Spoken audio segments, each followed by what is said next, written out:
அனைவருக்கும் வணக்கம். சென்னை சங்கமம் நம்ம ஊரு திருவிழா இந்த வருஷம் சென்னையில களை கட்ட போகுது. 2011க்கு அப்புறம் இப்போ 2023ல சென்னையில சென்னை சங்கமம் நடக்க போகுது. நாடாளுமன்ற உறுப்பினர் திருமதி கனிமொழி அவங்க இந்த சென்னை சங்கமம் விழாவை முன்னெடுத்தாங்க. அதுக்கப்புறம் இப்போ 2023ல தளபதி மு.க. ஸ்டாலின் அவர்களோட ஆட்சியில இந்த வருஷம் பொங்கல் சென்னையில நம்ம ஊரு திருவிழாவா களை கட்ட போகுது. இந்த நிகழ்ச்சியில என்னெல்லாம் நடக்க போகுது அப்படின்னு பாத்தீங்கன்னா, மயிலாட்டம், ஒயிலாட்டம், தேவராட்டம், குதிரையாட்டம், இன்னும் பல கலைகள் அதாவது நம்மளுடைய பாரம்பரிய கலைகளை இங்க இந்த சென்னை சங்கமத்துல நடத்த போறாங்க.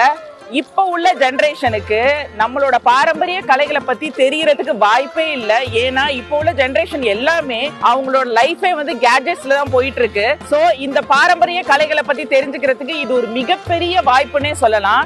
இந்த வருஷம் சென்னை சங்கமத்துல இன்னொரு அட்வான்டேஜ் என்ன அப்படின்னு பாத்தீங்கன்னா, பிற மாநிலங்களான கர்நாடகா, அஸ்ஸாம், மேற்கு வங்காளம் போன்ற பிற மாநிலங்களோட பாரம்பரிய கலைகளையும் இந்த வருஷம் சென்னை சங்கமத்துல இன்க்ளூட் பண்ணிருக்காங்க. கிட்டத்தட்ட 16க்கும் மேற்பட்ட இடங்கள்ல இந்த சென்னை சங்கமம் நிகழ்ச்சி நடக்க போகுது. கிட்டத்தட்ட 600க்கும் மேற்பட்ட கலைஞர்கள் ஆல் ஓவர் தமிழ்நாடுல இருந்து இங்க பிராக்டிஸ் பண்ணிட்டு இருக்காங்க. உங்களுக்கு சத்தத்தை கேட்டாவே தெரியும், இந்த வருஷம் சென்னை சங்கமம் களை கட்ட போகுது அப்படிங்கறதுல எந்தவித சந்தேகமே இல்லை. ஐயா, உங்க பேர் சொல்லுங்க. அவ்வைக்கிய நெல்லிக்கனி தந்த அதிகமான ஆண்ட புண்ணிய பூமி தருமபுரி மாவட்டத்துல இருந்து வரோம். என் பேரு கலைவளர்மணி PS முருகசாமி. எங்க டீமினுடைய நேம் வள்ளல் அதிகமான் கிராமிய பம்பை மற்றும் நாட்டுப்புற கலை குழுமம். ஓகே, இந்த சென்னை சங்கமம் கிட்டத்தட்ட 11 வருஷத்துக்கு அப்புறம் இங்க சென்னையில நடக்க போகுது. ஆமா, எப்படி ஃபீல் பண்றீங்க? அது எங்க கலைஞர்கள்லாம் ஒரு உற்சாகப்படுத்துற விதமா சென்ற காலத்துல சிறப்பா ஒரு கலைஞரை மேம்படுத்துறதுக்கு இந்த சென்னை சங்கமம் இருந்துச்சு.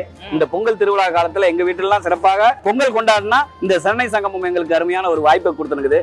மீண்டும் மீண்டும் வர சென்ற காலங்களை விட வரும் காலங்கள்ல இந்த மாதிரி திருவிழா நடத்தினா எங்களுக்கு கலைஞர்களுக்கெல்லாம் மிக்க மகிழ்ச்சியா இருக்கும். இந்த கலையோட பேர் என்ன, எப்படி வாசிப்பீங்க, அது எங்களுக்கு ஒரு தடவை செஞ்சு காமிக்க முடியுமா? கண்டிப்பா. இந்த கலை பம்பை பாரம்பரிய நாட்டுப்புற கலை. கோவில் திருவிழாக்களுக்கு மட்டும் அதிகமா பயன்படுத்தினாங்க.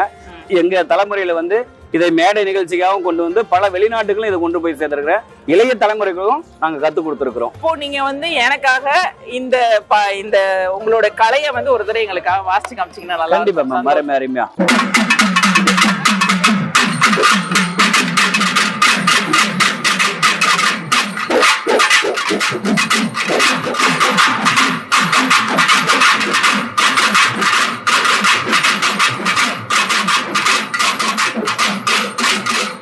கிட்டத்தட்ட 11 வருஷத்துக்கு அப்புறம் இப்போ தமிழ்நாடு முதலமைச்சர் திரு மு.க. ஸ்டாலின் அவர்களோட முயற்சியாலையும் திருமதி கனிமொழி கருணாநிதி அவங்களோட முயற்சியாலையும் இது நடந்திருக்கு.